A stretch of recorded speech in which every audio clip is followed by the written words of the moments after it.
Matapos ang kontrobersya na nasangkot nga ang pangalan ng aktres na si Andrea Del Rosario sa issue di umano ng infidelity ng mayor na si Albi Benitez ng Bacolod, ay nagsalita na nga si Andrea Del Rosario kung may katotohanan bang may anak sila ng nasabing mayor. Narito po ang nasabing mensahe ni Andrea Del Rosario, ang buong pasasalamat sa kanyang partner na ngayon. Mula sa kanyang social media account, narito po ang mensahe o pahayag ni Andrea. Anya, I just want to take a moment to say how grateful I am for you. After being in some relationship which constantly made me question my worth, manipulated my emotions, full of lies and deception. I honestly didn't believe healthy love existed. But then you came into my life. You are truly God-sent. You're kind, honest, genuine, patient, and present in ways I never experienced before. You don't try to control me or dim my light. You see me, truly see me, and love me as I am.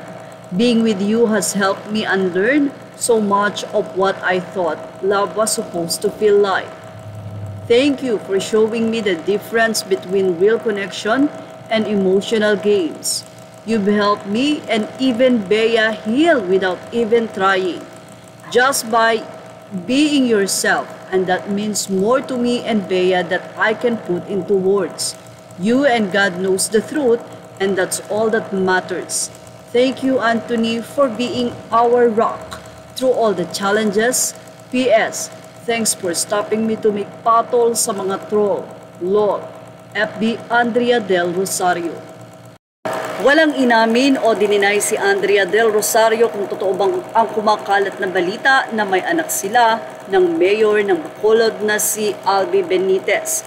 Ganun pa man, sinabi ni Andrea sa kanyang pahayag na ang kanyang mister at siya ang nakakaalam ng katotohanan at yon ay sapat na sa kanya. Hanggat nandyan ang kanyang asawa o partner, kasama siya at inuunawa siya, ay hindi na nga kailangan pang magpaliwanag ni Andrea Del Rosario sa naging past relationship niya na wala na nga at nakalipas na.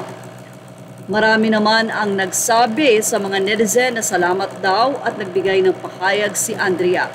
Kailangan din siguro ito ni Andrea upang hindi na malagay pa sa anumang hindi maganda ang kanyang pangalan, lalo na nga at active pa rin siya ngayon sa showbiz. At yan ang ating Showbiz Snap update. Images are all credit to the rightful owners. Please like, share, and subscribe.